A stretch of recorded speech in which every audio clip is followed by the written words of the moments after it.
नमस्कार, प्रवास साक्षी news network पर आप सभी का स्वागत है। पाकिस्तान के राष्ट्रपति आसिफ अली जरदारी और प्रधानमंत्री शहबाज शरीफ ने सुरक्षा स्थिति पर चर्चा की है और किसी भी आक्रामक कार्रवाई का माकूल जवाब देने का संकल्प जताया है।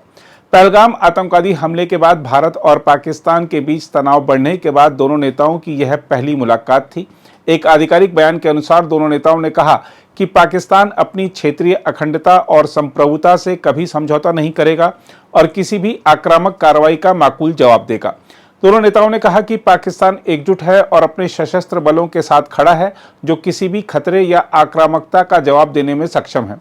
इस बीच राष्ट्रपति आसिफ अली जरदारी के बेटे और पाकिस्तान के पूर्व विदेश मंत्री बिलावल भुट्टो जरदारी ने एक बार फिर भड़काऊ बयान देते हुए युद्ध की धमकी दे डाली है। उन्होंने पाकिस्तान के आतंकवाद के साथ संबंध भी कबूल किए हैं। इस पूरे प्रकरण को लेकर रक्षा विश्लेषक क्या कह रहे हैं, इसको जानने के लिए आइए सुनते हैं रक्षा सुरक्षा मामलों के विशेषज्ञ संजीव श्रीवास्तव को। जी, ये पाकिस्तान की तरफ से डिसइंफॉर्मेशन और प्रोपेगेंडा कैंपेन चलाया जा रहा है, ऐसी रिपोर्ट्स आ रही हैं। और ये पाकिस्तान की जाहिर है कि जो एक आतंक परस्त नापाक सोच है उसी का हिस्सा है। पाकिस्तान इस तरीके की जो डिसइंफॉर्मेशन है वो समय समय पर प्रसारित करता है और वर्तमान समय में जिस तरीके से काल्पनिक रॉ की रिपोर्ट्स को एक प्रोपेगेंडा के तौर पर पेश किया जा रहा है, उससे बहुत स्पष्ट है कि पाकिस्तान आंतरिक रूप से भयाक्रांत है। वो भारत की आने वाली जो बड़ी आतंकवाद विरोधी कार्रवाई है उसको लेकर के सशंकित है और ये पाकिस्तान के अंदर जो गहरा भय और आशंकाएं हैं उसी को दर्शाता है। लेकिन जहां तक भारत की कार्रवाइयों का प्रश्न है तो भारत की कार्रवाइयां और उसकी जो तैयारी है वो पूरी तरह से चल रही है और ऐसी कोई भी जो इन्फॉर्मेशन है जाहिर है कि भारत उसको पूरी तरीके से क्लासिफाइड रखता है और भारत का सुरक्षा तंत्र इस बात को इंश्योर करके चलता है कि किसी भी तरीके की क्लासिफाइड इन्फॉर्मेशन एनिमीज के हाथ में न लगे। और वर्तमान समय में जो भारत की जो तैयारियां हैं वो पूरी तरीके से पुख्ता तरीके से चल रही हैं और इसमें किसी तरीके का ऐसा कोई प्रमाण नहीं दिखता कि जहां से कोई इन्फॉर्मेशन किसी को लीक हुई हो। तो ये जो पाकिस्तान का फॉल्स प्रोपेगेंडा है, उसका जो डिसइंफॉर्मेशन कैंपेन है और जो कि अपेक्षित था, लेकिन भारत की सरकार, भारत का पूरा सुरक्षा तंत्र ऐसे डिसइंफॉर्मेशन कैंपेन को, ऐसे प्रोपेगेंडा कैंपेन को काउंटर कर रहा है और इस साजिश को भी नाकाम किया जाएगा। देखिए, बिलावल भुट्टो जरदारी इस तरीके के प्रोवोकेटिव बयान को लगातार दे रहे हैं। सिंधु जल समझौते के स्थगन के बाद पाकिस्तान जाहिर है कि काफी दबाव में है, काफी बौखलाया हुआ है और इसी बौखलाहट और अनेक भय और आशंका की वजह से ये जो बयान है ये पाकिस्तान के लीडर्स के द्वारा दिए जा रहे हैं। लेकिन पाकिस्तान के इन लीडर्स को जो कि युद्ध की बातें करते हैं, खून की नदियां बहाने की बातें करते हैं, उन्हें अपने इतिहास को झांक करके और उसको पलट करके देखना चाहिए कि भारत ने पाकिस्तान को पिछले 4 युद्धों में पराजित किया है और यदि कोई 5वां युद्ध होता है तो ये पाकिस्तान की सबसे बड़ी पराजय होगी और पाकिस्तान का जो पूरा अस्तित्व ही मिट सकता है। भारत ने आतंकवाद विरोधी कार्रवाइयां भी पाकिस्तान की टेरिटरी में 2 बार जाकर के की हैं, एक सर्जिकल स्ट्राइक और एक एयर स्ट्राइक। और आज जब पाकिस्तान के द्वारा पहलगाम का एक कायराना आतंकी हमला किया गया है तो भारत इसे रिस्पॉन्ड करने की तैयारी कर रहा है और इस रिस्पॉन्स के सारे ऑप्शंस ऑन द टेबल हैं और आने वाले दिनों में हमें ये दिखेगा कि भारत ने किस ऑप्शन का इस्तेमाल किया है। जाहिर है कि वो सीक्रेट ऑप्शंस हैं।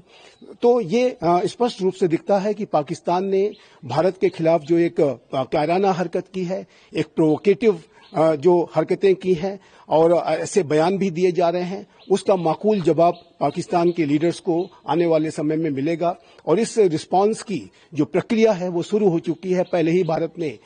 एक डिप्लोमेटिक स्ट्राइक, एक इकोनॉमिक स्ट्राइक, सिंधु जल समझौते के स्थगन को करके और अन्य कुछ डिप्लोमेटिक स्टेप्स लेकर के किए हैं और आने वाले समय में जो सबसे इम्पोर्टेंट और महत्वपूर्ण एलिमेंट है मिलिट्री मेजर्स के माध्यम से कार्रवाई करने का, उसकी भी तैयारियां चल रही हैं और वो भी भारत अमली जामा उसे आने वाले दिनों में पहनाएगा। जी, निसंदेह पाकिस्तान ने ये जो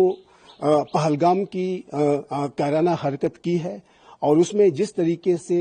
TRF जो कि लश्कर ए तोयबा नामक एक कुख्यात आतंकी संगठन का फ्रंट ऑर्गेनाइजेशन है, उसने इसकी जिम्मेदारी ली। उससे ये बिल्कुल स्पष्ट है कि पाकिस्तान के अंदर आज भी मनी लॉन्ड्रिंग और टेरर फाइनेंसिंग का जो नेटवर्क है वो बदस्तूर कायम है। और इस मनी लॉन्ड्रिंग और टेरर फाइनेंसिंग के नेटवर्क का इस्तेमाल करते हुए पाकिस्तान का जो लश्कर ए तोयबा है उसने अपने फ्रंट ऑर्गेनाइजेशन TRF के द्वारा ये हमला करवाया है। और इसमें पाकिस्तान की जो सेना है, पाकिस्तान की जो खुफिया एजेंसी ISI है, उसकी पूरी संलिप्तता रही है, पूरा उसका कोऑर्डिनेशन रहा है। तो ऐसे में अब ये समय आ गया है कि पाकिस्तान को फाइनेंशियल एक्शन टास्क फोर्स फिर से ग्रे लिस्ट में डाले और पाकिस्तान की जो हरकतें हैं, जिस तरीके की उसकी आतंकपरस्त सोच है और उसका एक प्रतिरूप जो पहलगाम के आतंकी हमले में दिखा है, ऐसे में तो मेरे विचार से पाकिस्तान को ब्लैक लिस्ट में डालना चाहिए ताकि उसको किसी तरीके की कोई आर्थिक मदद किसी भी अंतर्राष्ट्रीय संस्था के द्वारा, IMF इत्यादि के द्वारा या किसी राष्ट्र के द्वारा न की जा सके। पाकिस्तान आज भी आतंकवाद को इंस्ट्रूमेंट ऑफ स्टेट पॉलिसी के तौर पर और आतंकियों को स्ट्रेटेजिक एसेट के रूप में इस्तेमाल कर रहा है। मनी लॉन्ड्रिंग, टेरर फाइनेंसिंग का जो नेटवर्क है पाकिस्तान में लगातार बना हुआ है। तो ऐसे में इस बात की नितांत आवश्यकता है कि FATF को इस पहलगाम आतंकी हमले का गहरा संज्ञान लेते हुए पाकिस्तान को ग्रे लिस्ट में डालना चाहिए और उसे ब्लैक लिस्टेड भी करना चाहिए। देखिए, पाकिस्तान के इन लीडर्स के द्वारा ये जो कन्फेशंस किए जाते हैं वो अब विश्व को सरप्राइज नहीं करते। जैसा कि हमारी यूनाइटेड नेशंस में डिप्टी परमानेंट रिप्रेजेंटेटिव योजना पटेल ने इस बात को कहा कि पाकिस्तान का ये जो कबूलनामा है, ये जो कन्फेशंस हैं, वो अब आश्चर्य में नहीं डालते। ये सच्चाई है, ये रियलिटी है। और पाकिस्तान के रक्षा मंत्री ख्वाजा आसिफ ने भी एक साक्षात्कार में इस बात को कहा था कि वो इस तरीके का डर्टी वर्क करते रहे हैं। और अब बिलावल भुट्टो भी इस बात को स्वीकार कर रहे हैं। तो ऐसे में जब पाकिस्तान के लीडर्स स्वयं इस बात को स्वीकार कर रहे हैं कि उन्होंने आतंकवाद को प्रश्रय दिया है, सपोर्ट दिया है और एक आतंकवाद का जो गंदा काम है, जो डर्टी वर्क है, वो करते रहे हैं, तो ऐसे में अब प्रमाण की कोई आवश्यकता नहीं है। अब अगर किसी बात की आवश्यकता है तो यह है कि पाकिस्तान के ऊपर कड़ी से कड़ी कार्रवाई की जाए, पाकिस्तान को उसके आतंकी कृत्यों की सजा दिलाई जाए। और इस बात को इंश्योर करने के लिए आज का ये जो नया भारत है वर्तमान समय में अपनी तैयारियां कर रहा है और पाकिस्तान को एक कॉम्प्रहेंसिव तरीके से उसकी जो कॉस्ट है, जो उसने कृत्य किए हैं, उसको इम्पोज करने के लिए ये जो नया भारत है वो अपनी पूरी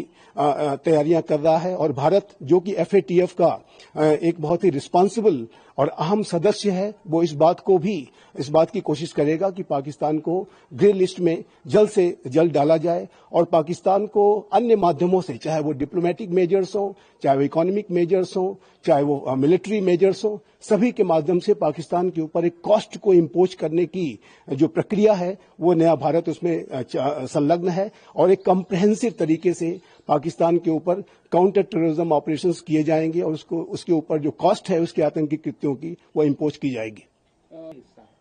देखिए, ये जो बयान है बिलावल भुट्टो का, ये पूरी तरीके से मिथ्या है, झूठ है। और ये जाहिर है कि पाकिस्तान आज भी आतंकवाद को अपने इंस्ट्रूमेंट ऑफ स्टेट पॉलिसी के तौर पर और आतंकियों को स्ट्रेटेजिक एसेट के रूप में इस्तेमाल कर रहा है। पहलगाम की जो आतंकी घटना हुई उसके कुछ ही दिनों पहले जिस तरीके से पाकिस्तान के आर्मी के चीफ जनरल मुनीर, जो कि मुल्ला मुनीर की तरह से बातें करते नजर आते हैं, कट्टरपंथियों की तरीके से बातें करते नजर आते हैं, उन्होंने अपने बयान में, अपने संबोधन में जिस घृणा का, नफरत का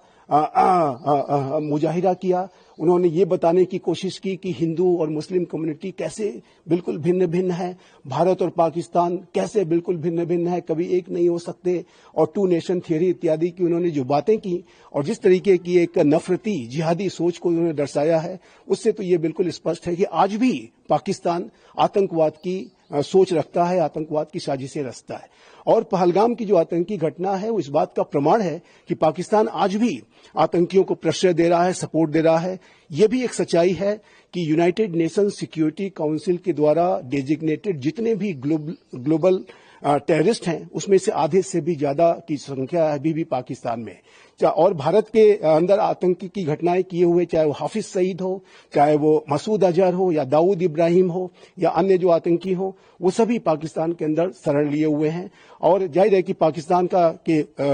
लीडर बिलावल भुट्टो का ये कहना कि ये इतिहास की बातें हैं, ये सच नहीं है। आज भी पाकिस्तान उसी नीति पर चल रहा है, उसी आतंकपरस्त सोच पर चल रहा है, जैसा कि वो पिछले अपने समय में करता रहा है। अगर आप भी लेना चाहते हैं देश दुनिया की तमाम जानकारी तो आज ही सब्सक्राइब करें हमारे चैनल को। साथ ही नीचे दिए बेल आइकन को जरूर दबाएं ताकि हर अपडेट आप तक पहुंच सके।